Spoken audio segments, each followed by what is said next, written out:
What's up, guys? Welcome back to the Strong Family Money Show. My name is Andres. Thanks for coming back. On this podcast, we talk about family, fitness, and finance and what you can do to get ready for the future and take care of your family now. So this topic, a lot of younger people don't talk about it, and they most definitely should talk about it. And by younger is a broad term that I'm going to use to describe that group of people. So we're going to talk about retirement, right? And at what point should you start talking about and thinking about retirement? So you should start thinking about retirement as early as possible. So you don't want to wait till the last minute to start thinking about retirement and how you're going to retire, because at that point it's too late. And you can't do many things at that point, right? You're basically scrambling to make sure that you're going to be able to put food on your table when you retire. You don't want the only thing that you eat to be beanie weenies when you get to the age of retirement, and you want to retire at a point where you have time to enjoy your retirement. You don't want to work too far into, quote unquote, retirement age, so that you don't have any time to enjoy it, to do the things that you want to do. You've been working your whole life to get to the point of retirement so that you can then choose to do what you want to do. And if you wait too long, that time period is pretty small. So, there's two basic reasons, in my opinion, why people don't talk about or think about retirement until it's too late. The first one is that they associate, retirement with getting old, and getting old with dying, with death. And they don't want to think of things like this because they are uncomfortable with it. And that goes for the other reason as well. The second reason is that they think they don't have a means of retiring, that they their job doesn't provide for it, or they haven't saved. And the longer you think that, the more true it is. So the time is ticking till the day you decide, and hopefully it's your decision to stop working. Time's ticking, right? So you have to come to a point where you say, I'm going to retire, and I'm going to retire at this point, and I'm going to do all these things to make sure I can get there. So I have 5 tips and reasons why you should start planning for retirement today. Whenever you're seeing this video, this is when you should start planning for retirement. The first one is, tip number 1, so that you'll be able to start planning your retirement, is that you have to know how much you spend. When you get older, hopefully you have your finances to a point where you spend less when you're on things like, hopefully your home's paid off and all your cars are paid off and you have no credit card debt. You want to get to a point where you're debt free. You know how much you need monthly to live in whatever capacity you want to live in, right? If you want to live more simply than you do now, or you want to live more lavishly than you do now, well, you have to know what that number is. So you have to sit down with your partner, your spouse, sit down with your wife and say, when we get to retirement age, we want to be able to do these things, right? And make a list of whatever things you want to do. We got to be able to eat. We got to pay for our utilities and our taxes on our home and all that. All the things that require you to spend money. You want to make a list of those things and how much that costs. Then you know how much you'll spend every month to do that. And then you'll know how much you'll need to save accordingly, so that when you get to that point, you have enough money saved. So knowing how much you're going to spend monthly is a pretty important starting point for wanting to retire at any age, but as early as you can.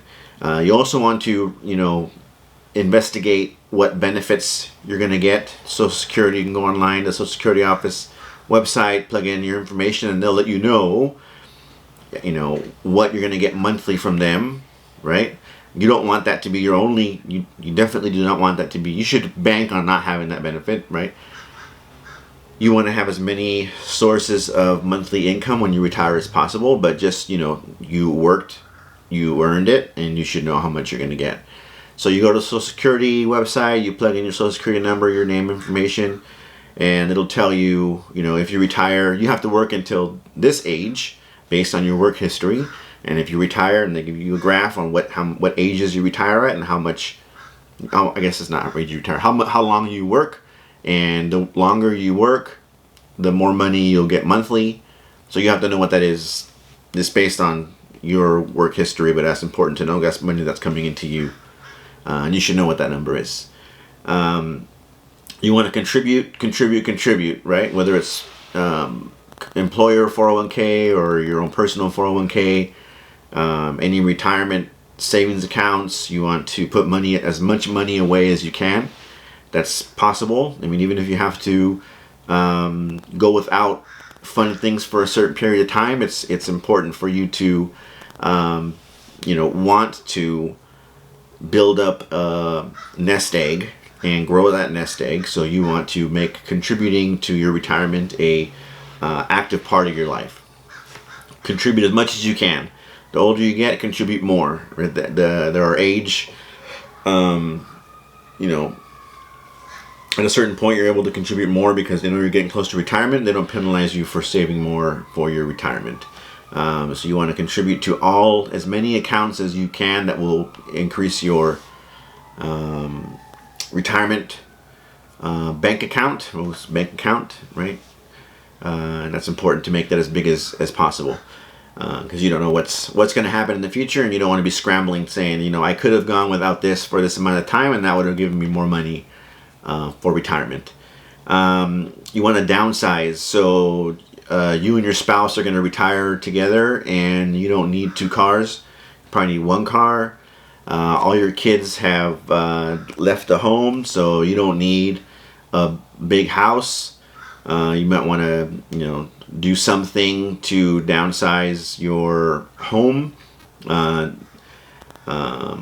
You want to have the least number of expenses as you can, so that you're able to allocate your money how you would like to, without too much pain, right? So, if you have, you don't want to get a motorhome the day you retire, and then also have a house payment, and then have 2 cars, and I have a boat that I have to pay dock fees on. So you have all these things that require money, right? You want to downsize to the necessary things. That goes for lifestyle things as well, because you don't want to have to be handcuffed to things that later on you decide that you don't want or you don't think you need.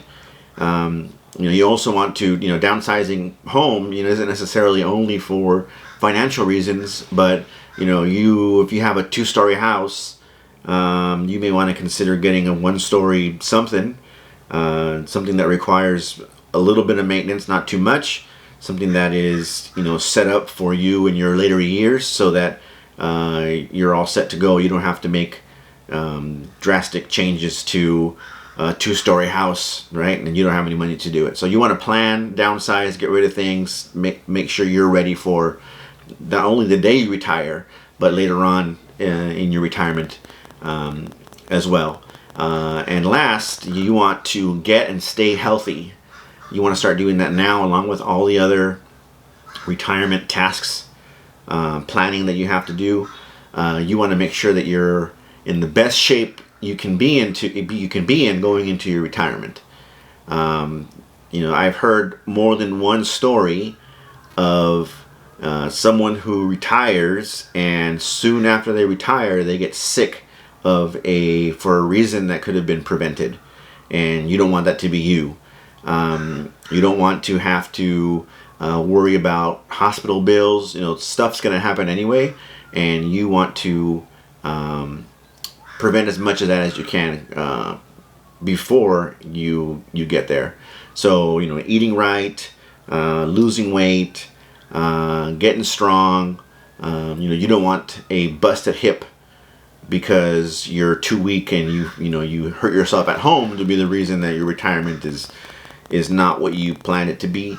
So you want to get healthy now while you're still able to actively do it, before you you need it anyway, but you know what I mean, before you actually need it. And so that when you get older, you get into retirement age, you're set to go. So planning for your retirement starts as early as you can, possibly do it. Today, after you hear this, listen to this podcast, watch this video, go start investigating, what your employer has to offer, what you're contributed to, any savings accounts that you have. You want to get ready so that at the end it isn't a scramble and you have to make decisions that impact your livelihood and impact the what kind of retirement you're going to have. So anyway, that's the podcast blog for the day. Plan for your retirement now so that when you get ready to do it, it's a piece of cake. So thanks for listening to the Strong Family Money Show. My name's Andres. Thanks a lot, and I'll talk to you guys next time.